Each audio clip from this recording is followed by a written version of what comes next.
Hey guys, welcome back to Auto Repair guys. Thank you guys for watching and subscribing to the channel. Today will be super helpful video guys to any of you having a Hyundai or Kia with a 2.4 Gdi engine and you need to remove or replace the intake runner actuator or intake runner solenoid. Stay with us, we'll explain how to do that and how to test it guys. There is no need to replace it in some cases, and there could be something else causing your problem, so make sure to stand till the end. We'll explain what it is. Before we start, let me tell you a little bit about us. Every single car we get at the garage, we try to make at least 200 to 300 free repair videos. Why we do that? Simply because our mission at the shop is to save you as much money as we can. All we need in return, please subscribe to the channel, like the video, that way we can keep providing this free information to you. Now, if you need to buy any parts and tools for a really good price and quick shipping for your Hyundai or Kia vehicle, check out the link in the description of the video below. That's where we get all our tools and supplies from. With that being said, let's explain what we have here. 2.4 Gdi engine, okay, right there. So if you look at the Gdi engine right here, this is your intake manifold. That's where the engine gets its air and fuel from practically, but the fuel on the Gdi is spread directly in the cylinder through the direct fuel injection, so only air goes through the intake manifold.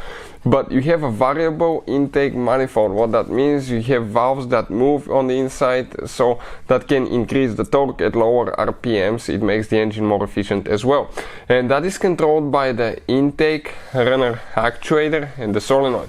When the solenoid opens, okay, that's the signal that it will get from the engine computer. It will activate vacuum, which will actually move the actuator, and the actuator, okay, will move and will close the valves and change the way the air is getting through the engine, and that will increase torque and horsepower and effectiveness of the engine.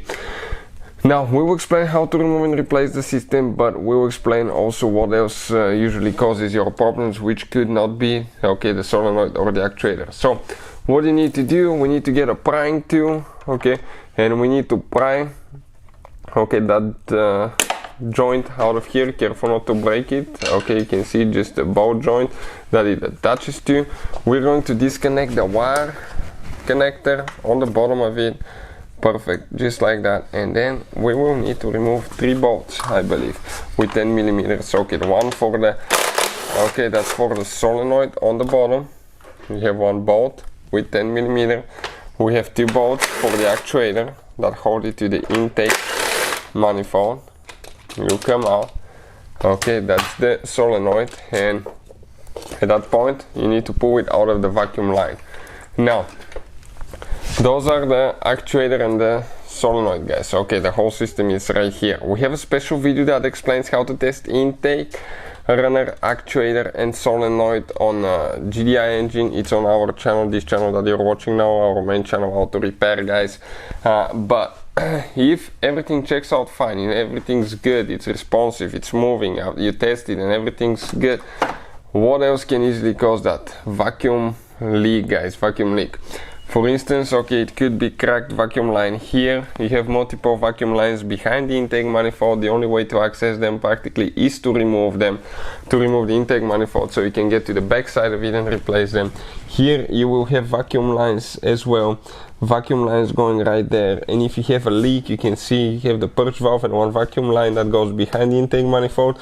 If you have a broken vacuum line, okay, that can easily cause malfunctions as well. So always check the vacuum lines before you spend ridiculous money on intake runner, actuator and solenoid, because it could be just a bad hose somewhere cracked that is causing that leak, or a loose hose.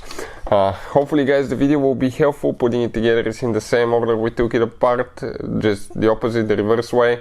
Hopefully the video will be helpful. Thank you for watching and see you next time.